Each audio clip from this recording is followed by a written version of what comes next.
Good afternoon, and thank you all for being here today. Just moments ago, the governor signed House Bill 619, the Juneteenth National Freedom Day, into law. And there's his signature so we can show you for sure. I've been pushing for this legislation for a number of years, and I'm ecstatic to see my efforts, along with those of my colleagues, finally come to fruition. This bill officially designates today, June 19, as an annual observance of Juneteenth National Freedom Day in Pennsylvania. Many of you asked what motivated me to introduce this bill. There's a lady here on the front of this, that's Carolyn Lawson Mills, who came to me 9 years ago, walked in my office and told me about Juneteenth and asked me to do this legislation. At the time, she was in perfect health, but when she walked in, she said, "Before I die, I want this legislation." Well, unfortunately, Carolyn got cancer last year and passed away.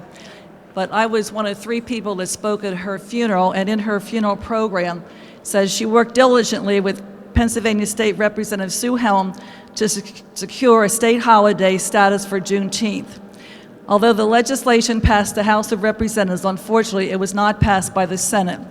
Plans are underway to honor Carolyn's legacy by continuing efforts leading to the establishment of Juneteenth as a state holiday in the Commonwealth of Pennsylvania.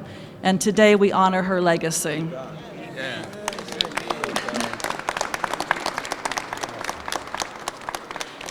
For those who may not be familiar with what Juneteenth is, please allow me to provide some information. Hopefully then we will all understand how important this legislation is. Juneteenth commemorates the June 19, 1865 announcement of the abolition of slavery in the state of Texas, which marked the completion of emancipation throughout the former Confederate States of America. The Emancipation Proclamation was issued by President Abraham Lincoln on September 22, 1862, declaring that all enslaved persons in the Confederate States of America were to be freed. But Texas, more geographically isolated from the Civil War, was not a battleground, and thus the people held there as slaves were not affected by the Emancipation Proclamation unless they escaped.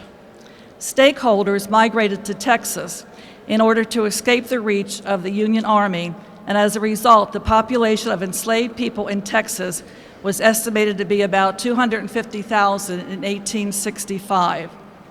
News of General Robert E. Lee's surrender reached Texas in late April, and the Army of the Trans-Mississippi officially surrendered on June 2.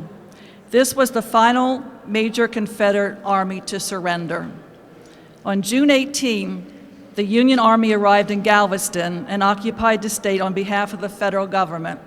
The next day, Union Army General Gordon Granger read aloud General Order Number 3, announcing that total emancipation of all enslaved persons.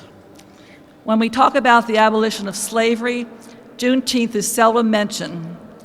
Many consider the Emancipation Proclamation to be the end-all, be-all of abolition.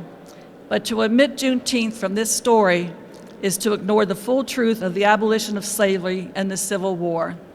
It is my hope that this legislation and this holiday will raise awareness and knowledge of the events on June 19, 1865. I thank my colleagues in the House and Senate for their unanimous support of the bill and for the governor's quick response to my request to get it signed. In honor, I want to introduce the people who are going to speak today. The first one will be Representative Stephen Kinsey, who really has helped me tremendously with the bill. And also we'll go to the Richard Caskey, Assistant to the Superintendent, Susquehanna Township School District. Then Cleo Jarvis, President of the African American Network of the Poconos.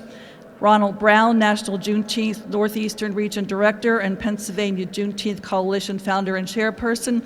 And Lenwood Sloan, Executive Director of the Commonwealth Monument Project, to speak on the importance of this legislation. And just so you know, we do have Carolyn Mills' son here, Lawrence Mills, and granddaughter, Alita Lawson. So, and her brother, Stan Lawson, is standing over here to my left.